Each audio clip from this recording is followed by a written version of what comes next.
could swim before I can remember. Just grew up on the beach. Surfing, sailing, kiteboarding, foiling came along. Yeah, gave me a new life.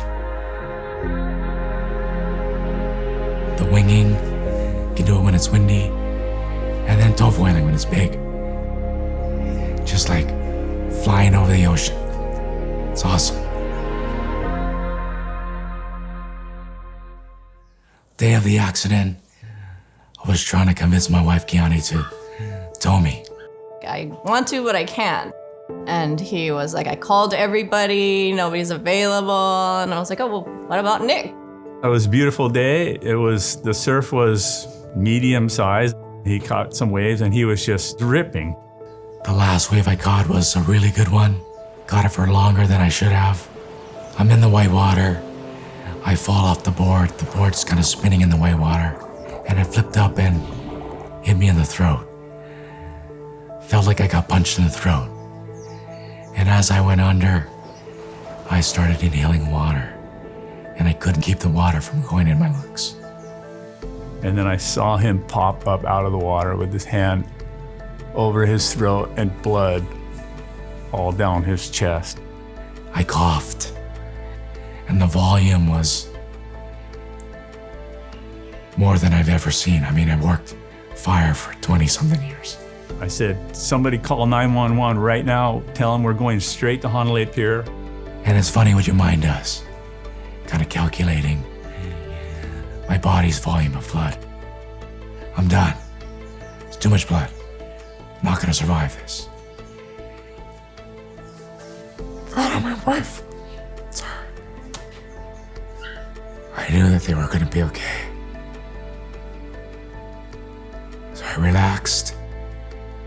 Ambulance arrives. It was Ryan. People that I've worked with. I'm thinking,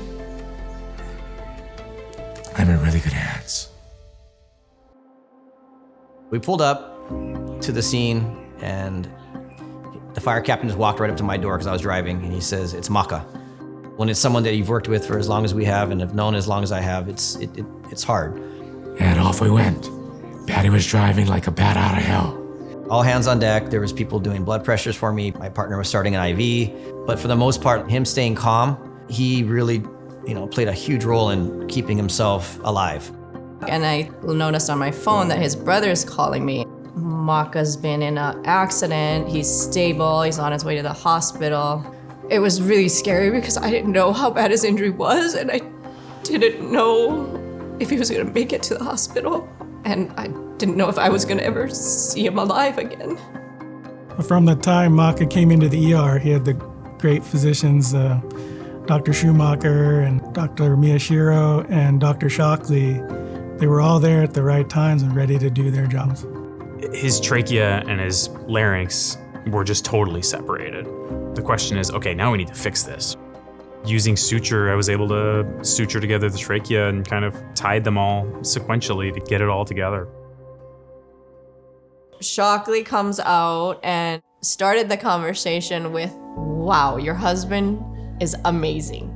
The extent of his injury, nobody survives that kind of stuff.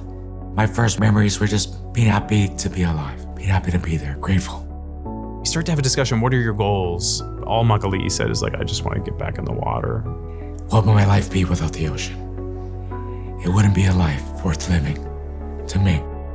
In the months that followed, we were really fortunate that his healing was just pristine.